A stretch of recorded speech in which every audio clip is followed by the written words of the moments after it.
안녕하세요. 책 속에서 자유를 찾는 북노마드 이학주입니다.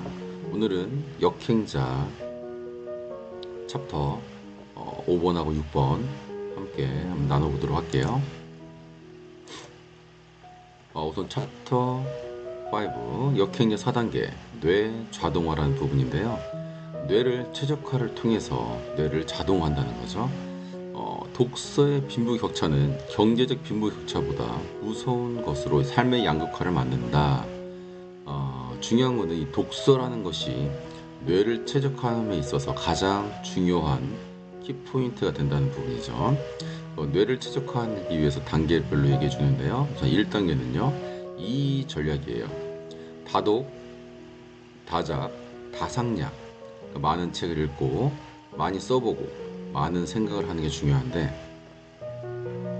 이 자청의 전략 중에 하나, 핵심적인 전략이죠. 2년 동안 2시간 동안 독서와 글쓰기를 했다는 거죠. 성공한 인생이란 결국은 의사결정력이 좌우한다고 볼 수 있고요. 또 창의력, 메타인지의 발달이 성공한 인생을 가늠하는 기준이 된다는 거죠.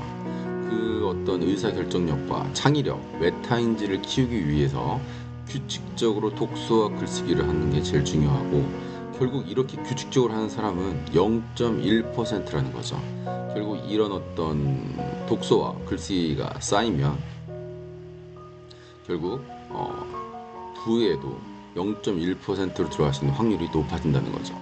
뇌 최적화 2단계 오목이론이라는 거죠. 눈앞의 이득에 집착하지 말고 장기적인 수를 두라는 거죠. 그래서 예를 들어서 자청이 했던 일 중에 유튜브의 시작, 어떻게 보면 사업에 집중을 하는 게 맞다고 생각할 수 있지만, 그 유튜브의 시작을 통해서 PDF 책을 판매까지 연결이 되고, 유튜브 컨설팅 회사, 또 이 역행자라는 이 책까지 베스트셀러가 된 어떤 가장 근본적인 시작이 되었던 것 같아요. 부정은 인간의 본능이다라는 거죠. 그러니까 인간은 기본적으로 부정적이에요. 이것도 이젠 유전자의 오작동인데, 부정적이었을 때 어떤 삶을 생명을 유지할 수 있었다는 거죠. 그걸 역행하라는 거죠. 그러니까 계속 미래를 그리면서 환경을 개선해 나가라라는 부분. 그 다음 역행제 4단계인데요. 계속적인 내용인데요. 뇌 최적화 3단계죠. 뇌를 증폭시키는 3가지 방법인데요.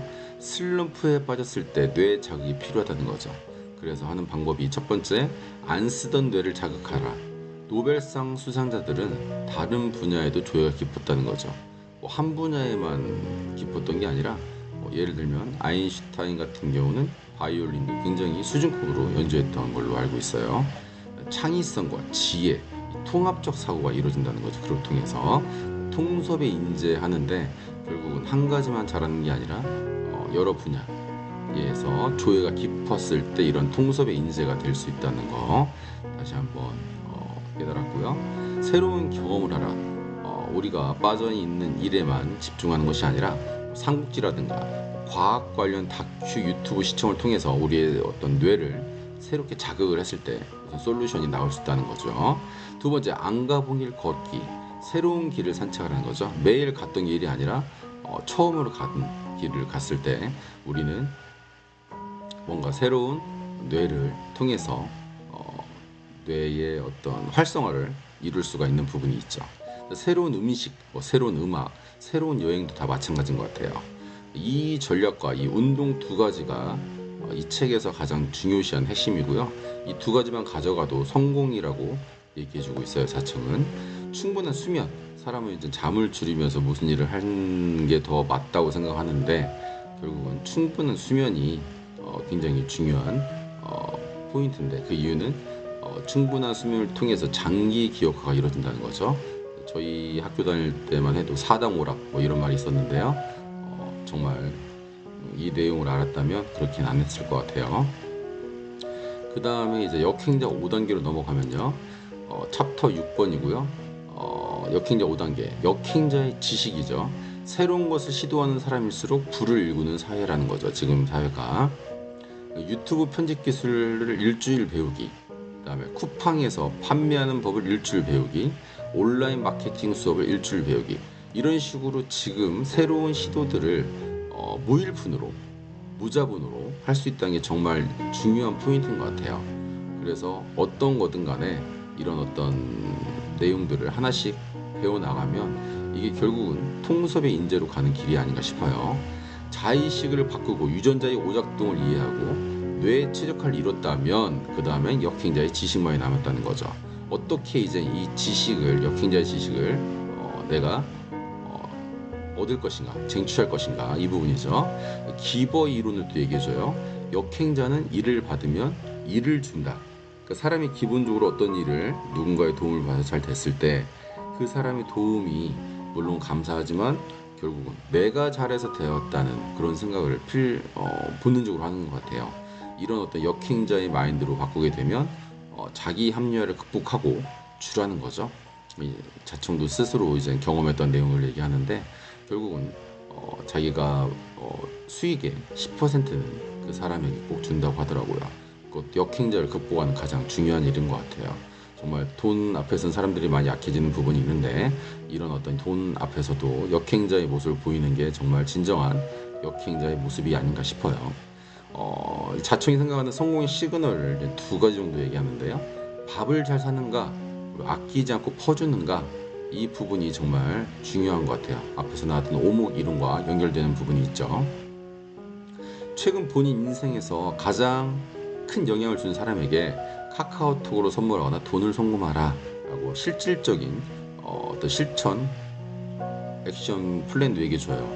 저도 이제 이승민 선배님, 이남희 교수님 이런 분들이 떠올라서 선물을 보내드렸는데 이런 분들이 있음으로 인해서 제가 또 이렇게 여러 가지 면에서 성장을 하고 있다고 생각하고 있습니다. 다음으로 연결되는 부분인데요. 이제 확률 게임이죠. 역행자는 확률에만 베팅한다는 거죠. 그러니까 손실, 회필, 편향이라는 사람들이 기본적인 유전자 오작동이 있는데 이득보다는 손해에 과도하게 생각하는 경향이 있어요. 사람들이. 그래서 주식을 예를 들자면 주식의 수익보다는 주식의 마이너스가 됐을 때 굉장히 사람들이 고통스러워하죠. 우리는 이제 감정, 즉 분노라든가 소망, 자존심, 본능, 이 감정이 아닌 확률에 근거하여 선택을 해야 되는 게 중요한 거죠. 그래서 선택을 함에 있어서 자의식이나 유전자의 오작동 때문인지를 한번 생각을 꼭 해보고 어떤 선택을 함에 있어서 이 부분을 꼭 점증을 거친 후에 선택을 하는 게 중요한 것 같아요. 타이탄의 도구라는 부분이 나오는데요. 유전자에 각인된 장인 정신을 역행하라 라는 부분이죠. 지금 사회는 하나의 일이 아닌 3, 4개의 얕은 기술을 습득해서 초보가 왕초보를 도와서 수익을 창출할 수 있는 시대라는 거죠. 예를 들어서 미리캠퍼스라는 도구를 배워서 그 얕은 기술을 왕초보에게 알려주면 수익이 창출된다는 거죠. 크몽이라든가 숨고 등등 여러 가지 그런 어떤 이런 것들을 이제 현실로화할 수 있는 앱들이 많이 있는 것 같아요. 블로그 마케팅 가장 강력하게 생각하는 게 이제 블로그 마케팅인데요. 자청이 인스타그램과 유튜브, 스마트 스토어.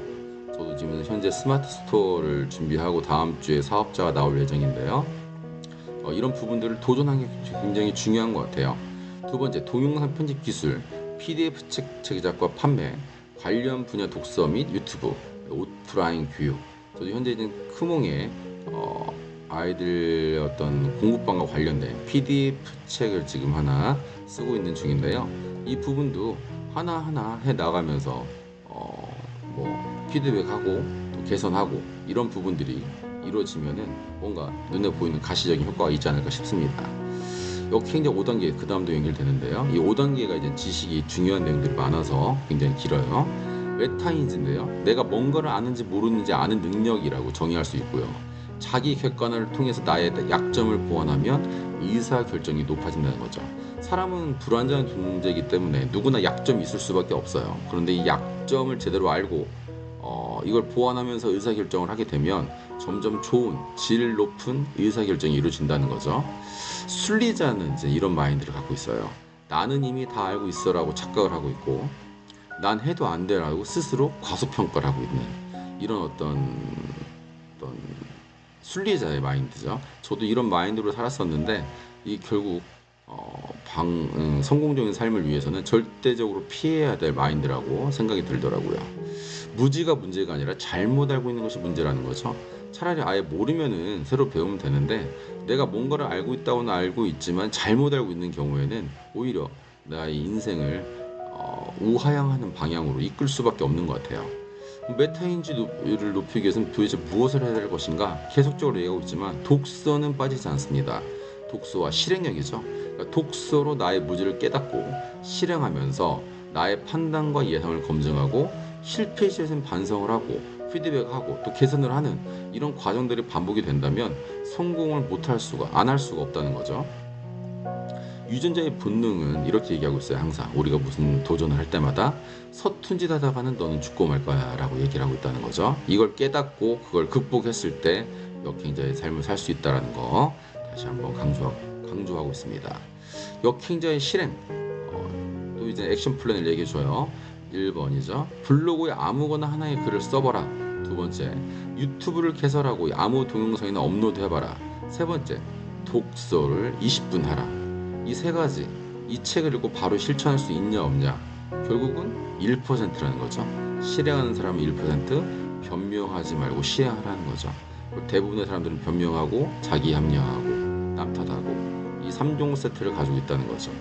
이걸 버렸을 때만이 결국 역행자로서의 성공적인 삶을 살 수 있다는 거 꼭 진짜 가슴 깊이 새겨야 될 내용인 것 같습니다. 이 역행자라는 책 읽으면서 또 인생책 하나 만났고요. 저의 어떤 씨앗도서로서 손색이 없는 책인 것 같아요. 오늘도 함께 나눠주셔서 감사드리고요. 다음에 또 뵙도록 하겠습니다. 감사합니다.